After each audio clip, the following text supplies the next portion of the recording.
देखिए, as a कलाकार जब मैं अपने आप को देखता हूँ, जिस दिन मैं संतुष्ट हो गया उस दिन मैं ख़त्म, फिर भूख मर जाएगी। तो संतुष्ट तो नहीं हूँ, अभी बहुत सारे इम्प्रूवमेंट करने की ज़रूरत है। ये ज़रूर है कि करके मुझे काम बहुत मज़ा आया इसमें। पहली बार मैं कैमरे के आगे था। सर कैसा अनुभव रहा, मैं जानना भी चाहूँगा। और एक चीज़ साथ में ये जानना चाहूँगा, आप इस वक्त कैमरे के आगे थे, कैमरे के पीछे कोई और जी मतलब डायरेक्ट कर रहे थे और आपके बगल में है, इनके डायरेक्ट में पूरी पिक्चर बनी है। इनके बारे में किस तरह का इन्होंने डायरेक्शन किया, कैसा लगा आपको? आशुतोष जी बहुत ही सुलझे हुए एक टेक्नीशियन हैं।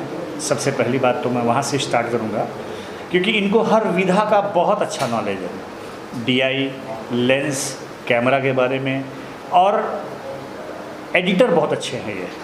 तो जिसके अंदर इतनी क्वालिटी हो, आप समझ सकते हैं उसको कितनी अच्छी समझ होगी सिनेमा का। और सिनेमा करने का सच पूछे तो हक भी उन्हीं को है जिनके अंदर अच्छा समझ हो। और ये एक बहुत संजीदा राइटर भी हैं।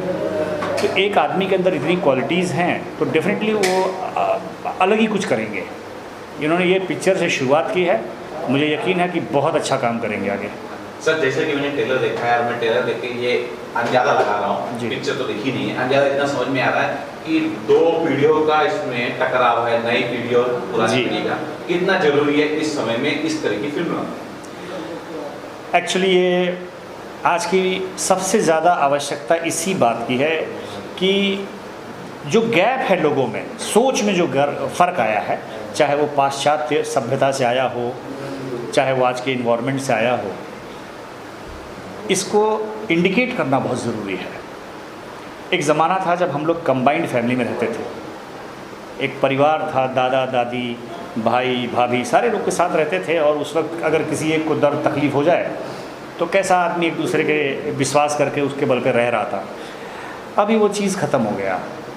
तो उन सभ्यताओं को हम इन्हीं सब चीज़ों के माध्यम से, यानी सिनेमा के माध्यम से कोशिश करते हैं कि लोग उसको समझें। सर आपसे जानना चाहूँगा, एक बहुत समझदार और शानदार डायरेक्टर को कितना मुश्किल था या कितना आसान था पर्दे पे लेके आना, किस तरह कन्विंस किया सर आपने? ऐसी कोई बात नहीं है। एक्चुअली सब्जेक्ट पर अगर वर्कआउट किया गया रहे तो एज ए डायरेक्टर और एज ए आर्टिस्ट वो उसको अच्छे से प्ले कर पाएंगे और प्रेजेंट कर पाएंगे।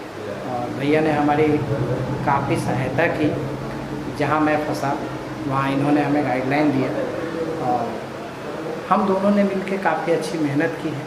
अब जो आएगा वो तो पब्लिक के समझ में आएगा। अच्छा, तो इस फिल्म में इनका आपको एक्टिंग के अलावा और जैसे डायरेक्टर की लाइन में कहीं आप फंस रहे थे, उलझ रहे थे, तो उसका भी सहयोग आपने? नहीं। सच्चाई ये है कि आशुतोष जी पूरी फिल्म वाकई में खुद की सोच पे ही किया है इन्होंने। एज ए डायरेक्टर वहाँ पे मेरा कोई रिप्रेजेंटेशन नहीं है। और इन्होंने ज़रूर कुछ चीज़ें पूछी होंगी, मुझे तो नहीं याद है कि कुछ इसको लेके पूछा है। तो मैं इनका टैलेंट मानता हूँ इसमें। मुझे इन्होंने पूरा सम्मान दिया, बड़े भाई की तरह मानते हैं शुरू से। और मैं हमेशा यही चाहूँगा कि ये बहुत आगे निकले। He is a complete man. इनको एडिटिंग के ये मुझे जब समझाते तो मैं इनका चेहरा देखता था कि इनको एडिटिंग पॉइंट ऑफ व्यू से जो शॉट्स लेने हैं वो इनके दिमाग में फिक्स रहता था। तो ये कहना कि मैं डायरेक्टर था और इन्होंने मेरी हेल्प की, इनका बड़पन ऐसा कह रहे हैं, ये अपने आप में कंप्लीट थे। सर जल्दी शायद ये सिनेमा घरों में आएगी, दर्शकों को लेके आप क्या कुछ बोलना चाहेंगे? मैं एक बात ज़रूर कहना चाहूँगा कि इस फिल्म को ज़रूर देखिए, क्योंकि ये जो परंपराओं की एक गलतफहमी और जो एक दो पीढ़ियों की जो गलतफहमी है होती है आमतौर पे, वो ख़त्म होनी चाहिए। सर मैं ये भी जानना चाहूँगा, मैं क्या जिन्होंने ये ट्रेलर देखा वो भी जानना चाहेंगे कि एक डायरेक्टर इतना अच्छा अभिनय कर रहा है, ये और कौन कौन सी फिल्मों में या कोई पाइपलाइन में या कुछ आपके विचार हैं और कुछ मतलब फिल्मों में काम करना, कुछ उस बारे में बताइए सर कि कोई और फिल्म होगी जिसमें आप देखें? जी, अभी आशुतोष जी ही फिल्म करने जा रहे हैं और बिल्कुल तन के बैठे हैं कि करना है, तो इनकी फिल्म तो मैं कर ही रहा हूँ। कुछ भोजपुरी फिल्म है जो मैं अभी करने का बातचीत हो चुका है, कुछ किया भी है मैंने, 3-4 फिल्में की भी है। तो अब थोड़ा सा इंटरेस्ट भी लग रहा है कि नहीं, ये भी एक मेरा जो फील्ड है कैमरे के आगे जाने का, जो एक भूख था जो मर चुका था, जो इन लोगों ने ज़िंदा किया है, तो मैं कुछ जो जानता हूँ उसको मैं एक बार ज़रूर प्रेजेंट करूँगा जहाँ तक हो सकता है।